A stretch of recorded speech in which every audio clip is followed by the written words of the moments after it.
to today's class on Shmiras HaLashon. We are continuing in our discussion in the first section, the Gate of Remembrance, Shar HaZechira. We are in section 12. We've done 9, 10, and 11 over the course of the past couple weeks. We're going to push through because these current sections are a little shorter. So I believe that we can cover a couple more gates as we reach the end of the Shar HaZechira. And today we're going to talk about being watchful. Okay, Zehirus is what he uses. Being watchful of the transgression of saying bad things and talebearing. So we have been talking about the different ways in which the prohibition or the sin, the bad trait of sprouting and spreading lashon hara and spreading tales with rechilas, how they have long-term lasting effects and how they impact everything, and also that they basically impact the ability to increase feelings of belonging and a sense of tranquility in communities. So he opens up this section over here in the Shar HaZechira saying the following: one should know, in addition to what we've said above, that if you are looking to inherit a peaceful disposition, one has to keep themselves away from receiving lashon hara and rechilas. You cannot even have these things around you. So there's the punishment that you get for being the one who does it, which the rabbi is saying in the Talmud. This is in Psachim Kuf Yud Ches 118. Anyone who receives evil statements, such a person should be thrown to the dogs. Okay, because it says that you should not receive a false tale, and we say also that you should be that the nevela should be thrown to the dogs, but they're written very close to each other. So why are they written right next to each other? So then he continues, and we mentioned that in the last chapter, and further, a person should know that as a result of being in a situation where one could be wantonly hateful and could cause all types of fights and issues, the community issues, that at the very end of all of that, when they are really what they're really seeking for, what they end up achieving is that somebody says something or does something, and it's impossible for a person to keep themselves back from retaliating on the other person as a result of it. And it's going to cause even further disparity and ill content as a result of this. And at the very end, it's going to spiral out of control, because what's going to happen is they're going to become big enemies. Because each and every one is going to try and destroy each other. A little translation of this is going to try to swallow the blood of their friend and try to rejoice at their destruction. But basically what we're saying is that they're going to gleefully seek their demise, or even just that they should fall from being anywhere. And furthermore, this is all done through receiving, because you have received the absolute truth at the outset. That's your assumption. Now, had you followed the pathway that the Torah lays out for you, this wouldn't have happened. Because if someone came to you and told you the story about the Yena did this, right? This person did this, and they tell you this whole long tale, and at that point, you need to make the following conclusion, or account for the following. Were this matter to be false at the onset, or he's propagandizing and mixing in small amounts of falsehood, And as a result of this, it changes the entire course of the storyline. Or if they're not adding anything to the story at all. However, it's entirely possible that through the course of the story, being told as is, some important facts are omitted. Or they start singing a different tune. That's the words he uses, sing a different tune, right? Or speaking a different tune. And as a result of this, the intent of the story changes completely. Or you seem to find some meritorious part of this thing about the person about whom you're speaking, and it happens through the course of some error in discussing this issue. Things in all the cases like this that happen throughout all types of stories. And as a result, you would not have come to have any type of ill will or instigate with another person, and furthermore come to any type of wanton hatred. Side note, he says. Now, the way the Yetzer Hara works, the evil inclination of a person, is that they want the person to actually receive these bad tales, receive Lashon Hara. Because it convinces you with the following thing. How could I have thought ill about the person speaking about this, that they would say something to me that was not the case, and lie to me from the very beginning, or add something into the story,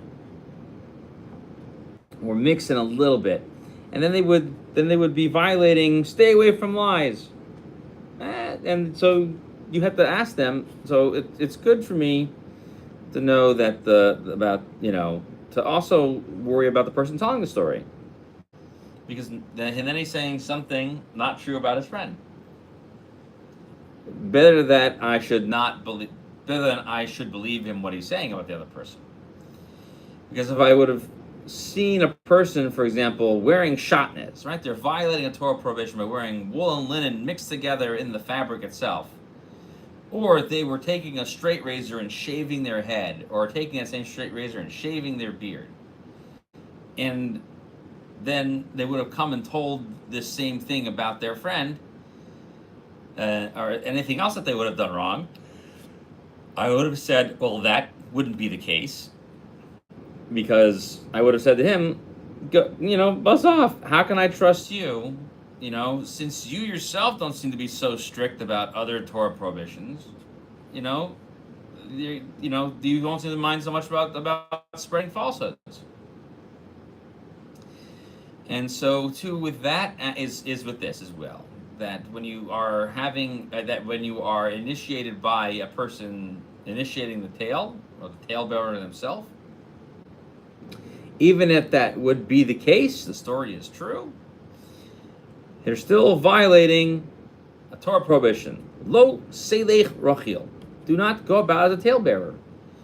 For this is one of the greatest sins that could be committed, as we've explained. Even if it's true.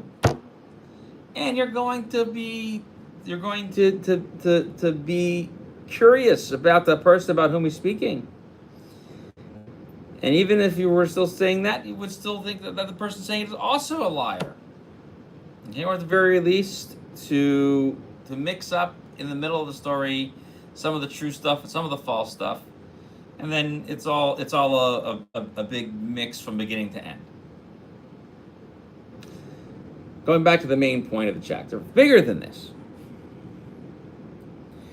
is that a person should not receive Lashon Hara at all. On any person, any Jewish person. And even furthermore, if it's spoken about a great person, that you shouldn't accept that. And your merit is even greater than this.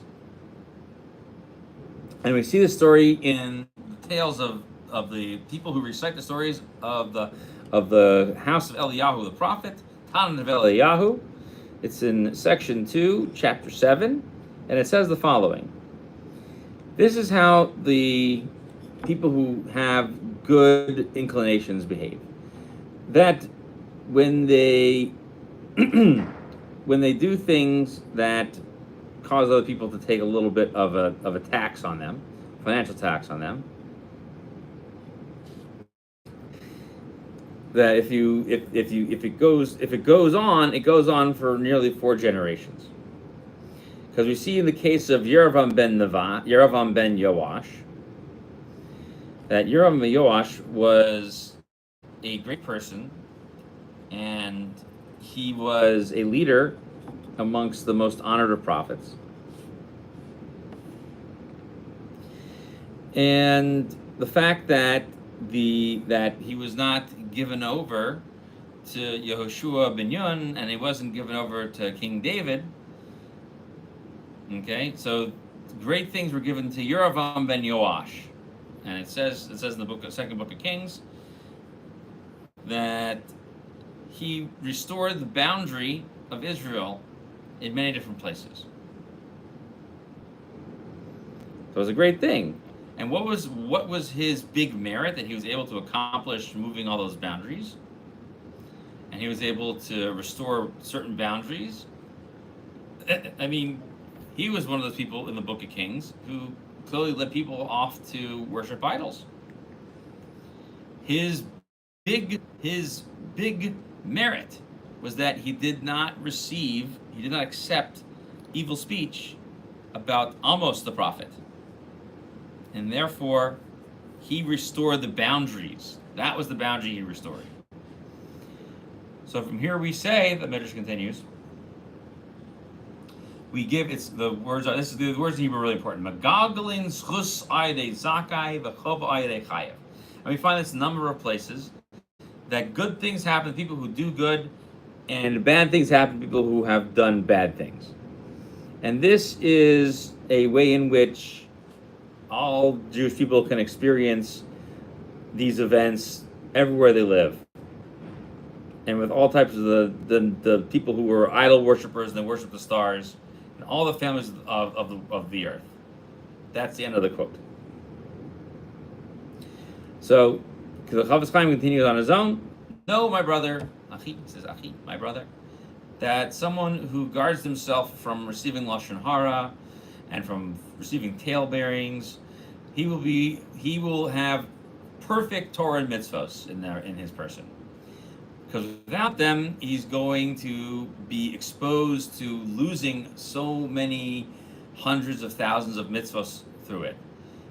And through all the things that you've done, everything from reciting Amen to the blessings, reciting Amen Yehei Shema Rabbah to the Kaddish, learning Torah, and you should know that this is the seal of the sarcastic ones and the ones who take nothing seriously, who spend their whole time telling their stories. That the big gossip people, that one who wishes to go and listen to them, even in the shul or even in the house of learning, the Beis Medrash, the Beis Knesses, when they're trying to learn Torah and all they hear during the recitation of Kaddish and the recitation of Kedusha, right, where you hear all the different parts of prayer, and you're also trying to listen to the Torah, this is going to obstruct you. But for someone who is recognized as someone who accomplished things throughout the entire city, that they didn't listen to Lashon Hara and didn't listen to Rechilus, then a person will also not repeat it, even to those who would seek to listen to such stories.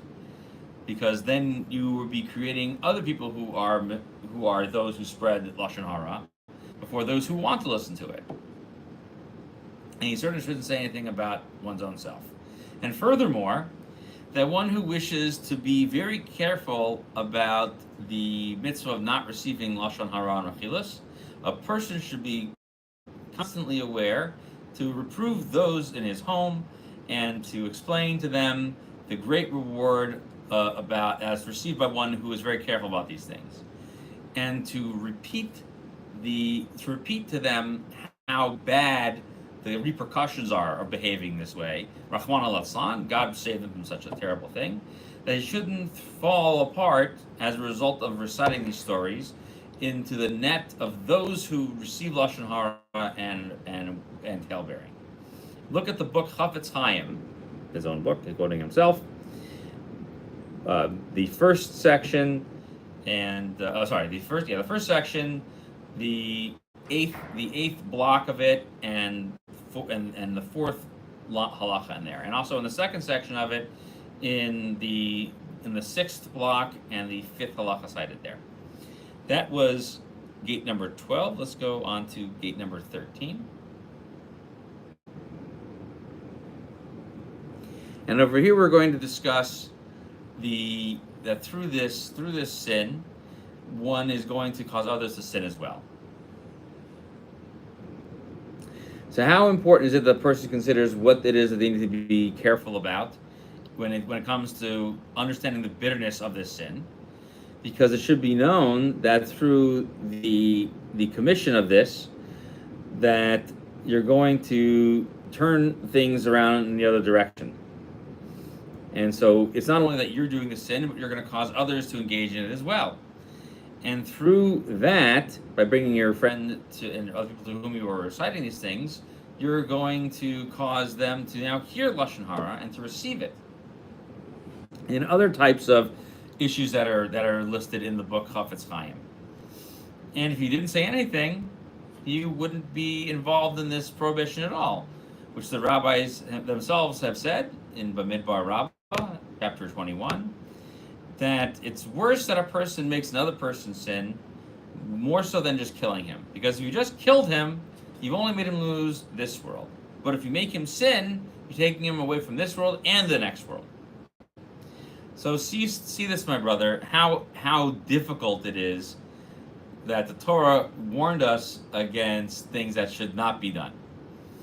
That even when you see something from your friend that is left to them that could cause them to suffer a loss, a person should not turn away from helping them and to return that article to them. Even if it was a lost item, which isn't worth very much. And a person couldn't really get much out of it anyway. And plus, it's also entirely possible your friend doesn't know that the item is lost from him. And when the Torah commands us to do such a good thing to them, when it comes to small amounts of money, which don't really affect him that much at all, it's really only something in this world that is one that is eventually will come to an end and will come to all loss. How much the more so in the millions of multitudes that a person should do good things for them that will improve the life of their soul that is eternal. And how much the more so the direct descendant of the best logical extension you could think of, that a person should be very careful about this from preventing another person's spirit that they should come to an eternal damage as a result of this. Side note: persons shouldn't be seduced by their own negative feelings and have the following happen. For say, my friends who hear all types of things from me, they shouldn't look at them as being something that damages. And the proof is right there, is that they're not hating anybody as a result of this. And instead, they are showing me favoritism as a result of this. I'll give you an example. What does this compare to? To someone who is a well-known thief. And he dresses himself like he's a very honorable person. And he meets a wayfarer. And he acts like he's a friend of his. And he's so happy to see him. And he manipulates him that he should come with him to a party and enjoy the party. And he gives all these benefits to the wayfarer. So as they get there, he says to this traveler, how happy are you now? Now that I've showed you all this stuff, and now that I've shown myself to you. Excuse me. And all these years I haven't seen you. I haven't seen a day as good as this. Therefore, let me introduce you to the host. They should meet him and benefit from all of the amazing things that are found at this party. and I'll take care of all of your needs. So it happens after they finish eating, and the thief disappears from the house, and this visitor is left all alone. And then the homeowner says, you owe me for all the stuff that you just ate. He said, you took it. I didn't give it to you. I don't know who helped you with eating all of this stuff, and who led you astray to think that you could come in and take benefit from all of this. You owe me for this. Check this out. As long as you have eaten with that thief, you would never have had any problems with him whatsoever. And in fact, you would think that he's somebody who cares about you, since he is giving you all these things, for nothing. But at the moment when you are held accountable for all of these things, how angry and spiteful you will be against that guy as a result of this. So too, that's what's going to happen in the case of Lashon Hara. In this world, we don't see anything wrong with just making friends and listening to the stories and receiving the stories and how damaging they could be, even if it's something that could damage a person's own spirit. And it's really the opposite. You think that such a person who says these stories to you is a friend of yours, because you tell him all of your business, and this is only as good as as long as the metaphorical store is open for business, and you can sell, you can trade your stories there. But when you go to the next world and you stand before the King of Kings, and you find that a whole list of all of your behaviors is open before you, and it says there a whole list of all the things that you've heard that were bad, and all the things that you said that were spread in this group of friends that went to no good. Oh boy, you are going to be held responsible for every account that you left open, and receive punishments upon punishments, and that are severe as they compound. And so too, if you have caused anything as a result of your stories that should have been written down, God forbid, that would have been written down in any of the even more damaging stories, which we see also in the case of Pirkei Rabbi Eliezer, which is, it says there, Vini, my child, do not sit with the groups of those who say terrible things about their friends, because when they say all of these things, these stories travel up to heaven. They're written in a book, and every single one of the persons there who sees what's read are sitting in a group of wickedness. How compounded the anger and the bitterness will be against you as a result of this. So it's better that a person accustom themselves, or not accustom themselves, God forbid, to this type of severe sin, and as a result become a master talebearer.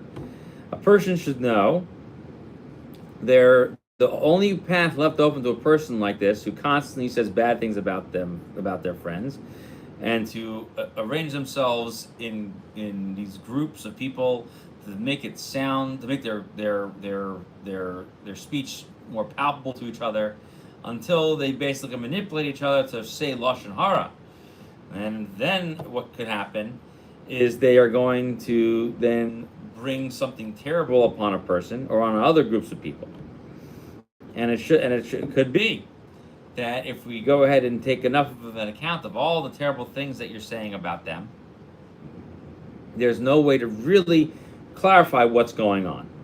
Because even if a person's left to themselves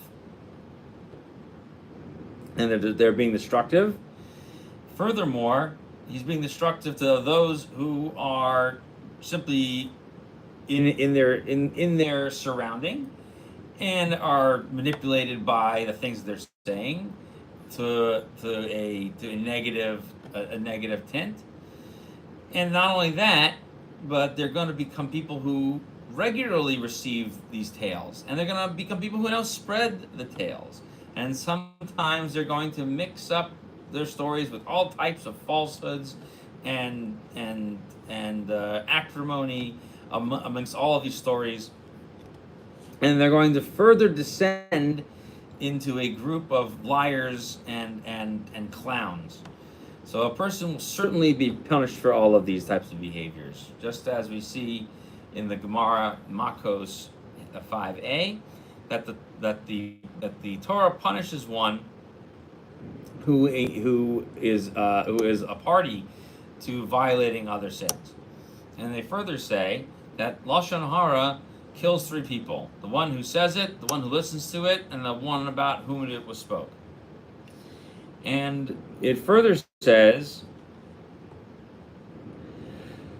about the one who creates, it's even more significant when one who creates a group of wickedness, and the more people that become part of this, the more intense the punishment will be as a result of this in the next world.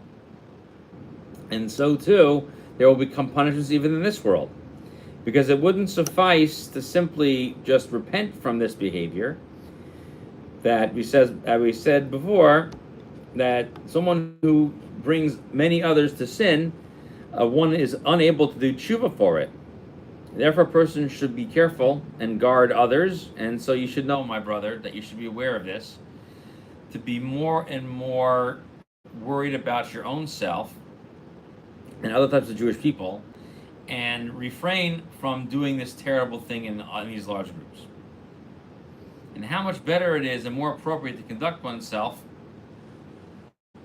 which, like I have heard certain wise persons say, as he addressed his friends, that a person shouldn't stand at one point in the summer on a long Shabbos day at the third meal, right next to shul and right next to the house of learning, the base medrash, and to tell each other these little stories. Because from two people, it's going to become three, and from three, it's going to become four, and to five, to six, until you have a massive group. And then everybody's going to be there, and they're going to tell these stories, and they're going to talk about last week all the time, and it's going to be impossible that, as a result of this, it's not going to come to tail-bearing and terrible things. Because this happens as a result of, first and foremost, and this is what was done at the foundation, first and foremost, of this wise person. The wise person should be wary of such a thing. And if a person has collapsed so much that they've already drawn large groups of people into this sin and they want to fix it. So when the rabbis say that the righteous, in one thing, they that the one thing that the righteous, the one thing for which they have been led astray is how they become more palpable. Therefore, a person should begin to conduct themselves to distance themselves in these types of large groups. Okay, become less social, even though one normally would want to behave that way. Because the Shloah says the following. He says, when it says lo do not go tail-bearing amongst people, a person should look to see only the best things in others, even when they speak, and to rebuke them and to encourage them to do Torah and mitzvos, and to bring peace between people and others. Okay, we will continue next week again in some of these ideas of how to be more careful about how to behave when it comes to very timely Torah advice we are receiving from the Sefer. Thank you for presenting this topic. You are very welcome. We will continue to discuss the things that become problematic in terms of hearing this. So we are going to continue along talking about how to best prepare yourself for proper conduct. Everyone enjoy the week, and we are fast approaching Hanukkah. We will see you next time.